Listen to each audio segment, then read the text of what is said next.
জুলাই সনদের পূর্বে নির্বাচনের মাস আর তারিখ নিয়ে কথা বলা অন্তর্বর্তীকালীন সরকারের প্রধান দায়বদ্ধতা ভুলে যাওয়ার নামান্তর। রাজনৈতিক অঙ্গনের মানুষ যখন কাটাছেঁড়া করছেন, তখন সাধারণ মানুষের মাঝে কিন্তু একটা স্বস্তির আভাস দেখা যাচ্ছে। নির্বাচনের দিন তারিখ ঠিক হওয়ার পর বল পুরোপুরি রাজনৈতিক দলগুলোর হাতে চলে যাবে। 13ই জুন লন্ডনে প্রধান উপদেষ্টা ও তারেক রহমানের যে বৈঠকটি হয়ে গেল, তাকে কি বলা যেতে পারে? Win win situation.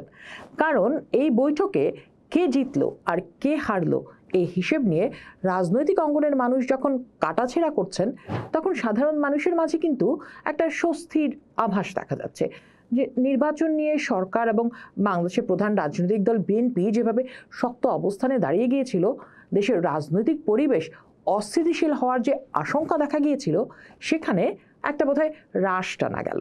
আমরা যদি এই বৈঠকটিকে একটু বিশ্লেষণ করি, দেখব গণঅভ্যুত্থানের পর দেশের দায়িত্ব নেওয়া ইন্টারিম সরকারের কাছে সুষ্ঠু নির্বাচন, প্রয়োজনীয় ন্যূনতম সংস্কার এবং মানবতা বিরোধী অপরাধের বিচারে অন্তত প্রতীকী সাফল্যের প্রশ্নটি ন্যূনতম লক্ষ্য।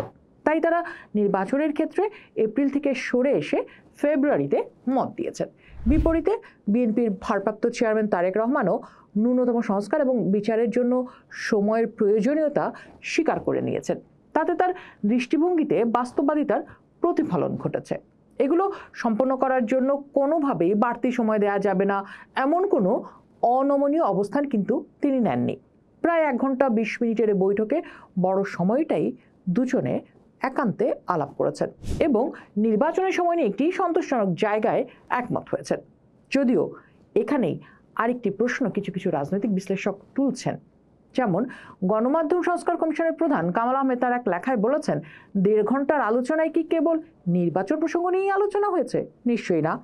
কিন্তু দুপক্ষের মধ্যে এবং দুজনের মধ্যে একান্তে আর কোন কোন প্রসঙ্গে আলোচনা হয়েছে, এক পক্ষ অন্য পক্ষকে কি বলে সন্তুষ্ট করেছে, তা দেশের জনগণের জানার সুযোগ নেই।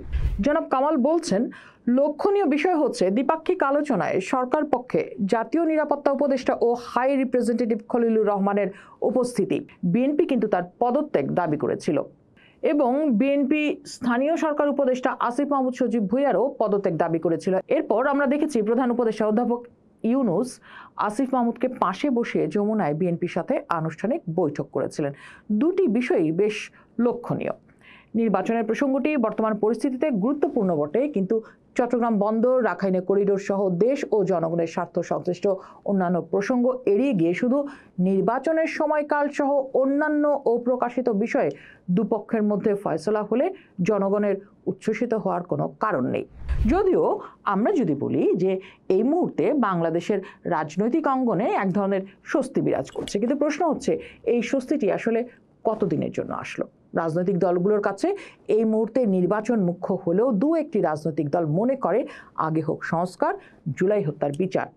এই একটি দলের মধ্যে কিন্তু এই অভ্যুত্থানের দল এনসিপির নামও রয়েছে এবং এর জন্য তাদের ইন্টারিম সরকার এপ্রিল পর্যন্ত যে সময় বেঁধে দিয়েছিল, তাতে তারা কিন্তু খুশি ছিল।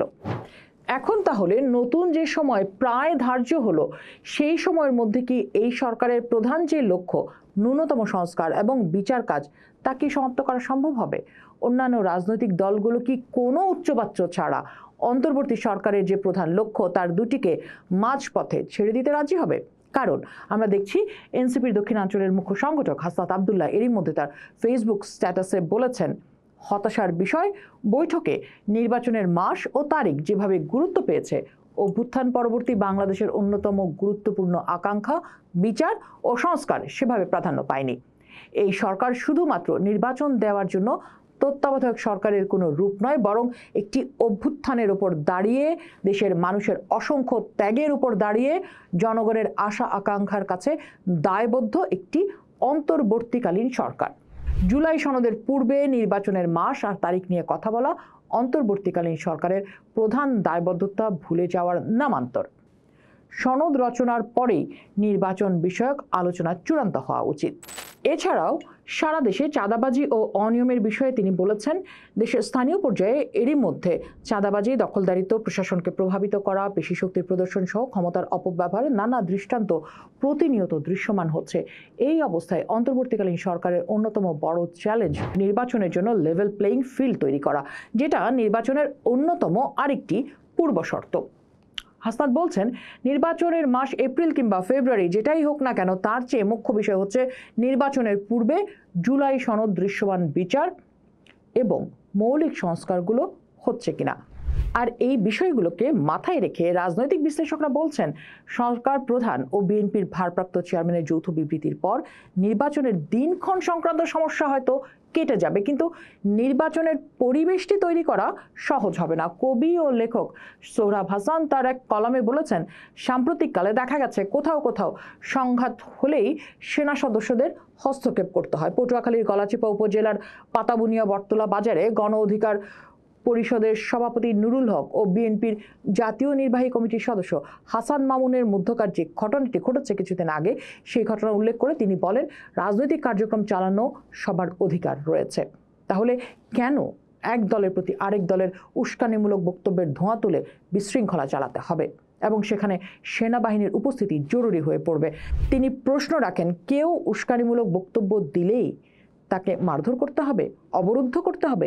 এটা কোন আইনে লেখা আছে? তারা কেন আইন নিজের হাতে তুলে নিচ্ছেন? আমরা তো জানি বিএনপি বেশ কয়েকটি আসনে মিত্র দলের নেতাদের সাংগঠনিক কার্যক্রম চালানোর সুযোগ দেওয়ার জন্য স্থানীয় নেতাদের কাছে চিঠি দিয়েছিল। অন্যান্য আসনেও কম বেশি একই রকম সমস্যা রয়ে যাচ্ছে বলে তিনি মন্তব্য করেন। জনাব সোহরাব বলছেন, নির্বাচনের দিন তারিখ ঠিক হওয়ার পর বল পুরোপুরি রাজনৈতিক দলগুলোর হাতে চলে যাবে। তখন যদি তারা জবরদস্তি পরিহার করতে না পারে, তাহলে ইতিহাসের সেরা নির্বাচন তো দূরের কথা, মোটামুটি সুষ্ঠু নির্বাচন করাটাও দুরূহ হয়ে যাবে।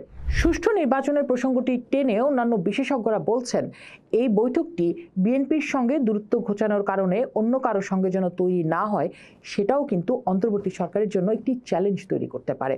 বিএনপির প্রতি ঈর্ষাকাতর বা বিএনপির প্রতিদ্বন্দ্বী হয়ে ওঠার আকাঙ্ক্ষা আছে এমন দু একটি দল লন্ডনের এই বৈঠককে ইতিবাচকভাবে নাও নিতে পারে।